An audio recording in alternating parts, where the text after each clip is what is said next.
So, Counting on Love is your first historical romance. You'd been writing historical fiction before that.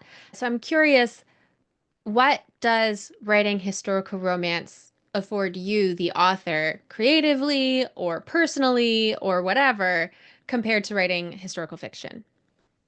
The thing I love about historical romance is the guaranteed happily ever after. And when I started reading a lot of romance, it was really for that escape. And that is kind of, you go through it and you get all nervous about it. And then you go, they're going to end up together. So relax, they're going to end up together.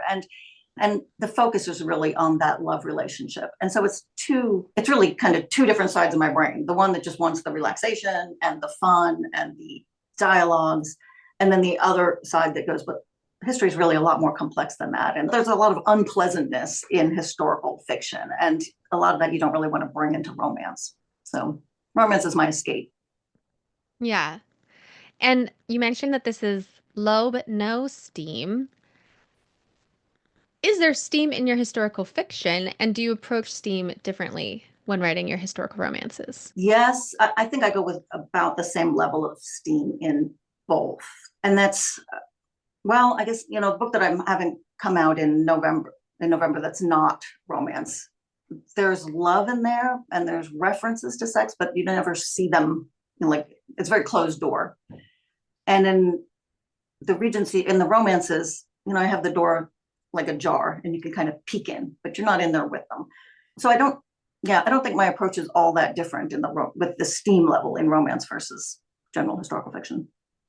Yeah. Was it fun for you to kind of say, "Oh, I can lean into this and open that door a little bit," or was it an Mm, un an awkward, it's more, uncomfortable?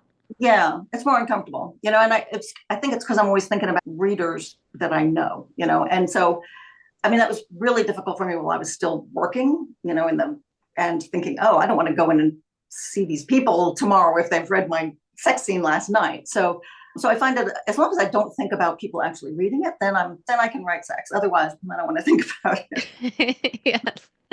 Yes, I am very familiar with that.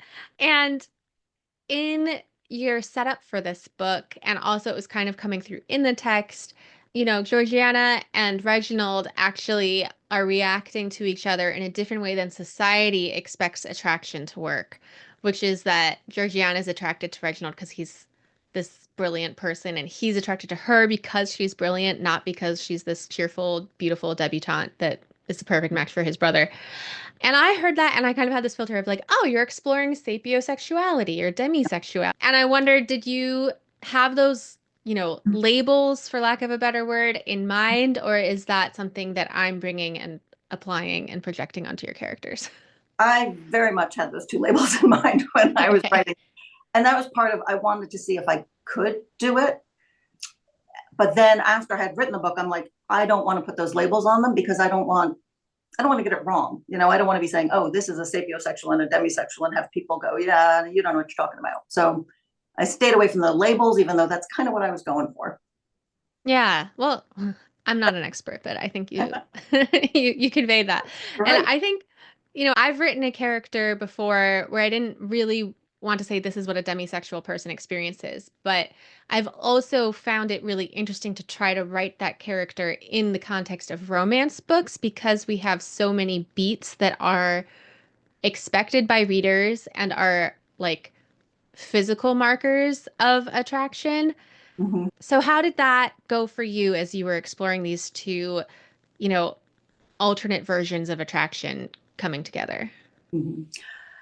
I think this is why it took them a while to get together because I really needed them to see those aspects in each other that would eventually kind of pull on those lust strings, right? I mean, it took a while, but they got there because they were entranced by one another, and then the sexual attraction came after that.